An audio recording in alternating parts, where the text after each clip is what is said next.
Wapendwa katika Kristo, karibuni tusali novena ya huruma ya Mungu siku ya 4. Leo tukiwaombea wale wasiomwamini Yesu na ambao wasiomjua bado.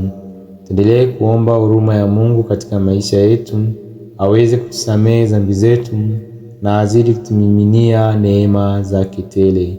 Basi tuianze novena yetu kwa jina la Baba na la Mwana na la Roho Mtakatifu. Amina. Sala ya kutubu. Mungu wangu, nimetubu sana niliyokosa kwako, kwani ndiyo mwema, ndiyo mwenye kupendeza, wachukizwa na dhambi. Basi sitakosa tena, nitafanya kitubio. Naomba neema yako nipate kurudi. Amina. Novena ya huruma ya Mungu siku ya 4. Maneno ya Bwana Yesu.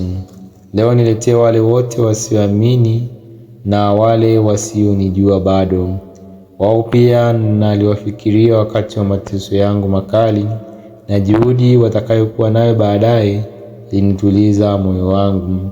Waingize katika bahari kuu ya huruma yangu. Tuwaombee watu wote wasiomwamini Kristo pamoja na wale wasimjua bado. Yesu mwema, wewe ni mwanga wa ulimwengu mzima. Uzipokee katika makao ya moyo wako wenye huruma sana roho za wale wote wasiokuamini na wale wasiokujua bado. Achilia mionzi ya neema yako iwaangazie, ili nao pia pamoja nasi sote waweze kuitukuza huruma yako ya ajabu, na usiwaache wakatoroka makao hayo ambayo ni moyo uliojaa huruma. Amina. Baba yetu uliye mbinguni, jina lako litukuzwe, ufalme wako ufike, utakalo lifanyike duniani kama mbinguni. Utupe leo mkate wetu wa kila siku, utusamehe makosa yetu kama tunavyowasamehe na sisi waliotukosea, usitutie katika kishawishi, lakini utuokoe maovuni. Amina. Salamu Maria, umejaa neema, Bwana yu nawe, umebarikiwa kuliko wanawake wote, na Yesu mzao wa tumbo lako amebarikiwa. Maria mtakatifu, mama wa Mungu, utuombee sisi wakosefu, sasa na saa ya kufa kwetu. Amina.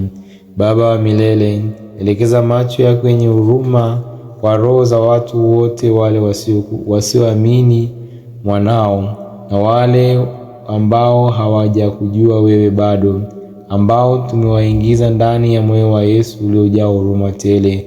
Uwavute kwenye mwanga wa Injili.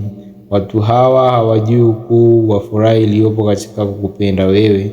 Uwajalie nao pia waweze kuitukuza hisani ya huruma yako kwa miaka isiyo na mwisho. Amina. Wapendwa, naomba niwaalike muendelee kusali rozari ya huruma ya Mungu pamoja na litania ya huruma ya Mungu. Pia niwaalike tuweze kukutana katika siku ya kesho na kuweza kusali novena hii ya huruma ya Mungu siku ya 5. Kwa jina la Baba na la Mwana na la Roho Mtakatifu. Amina.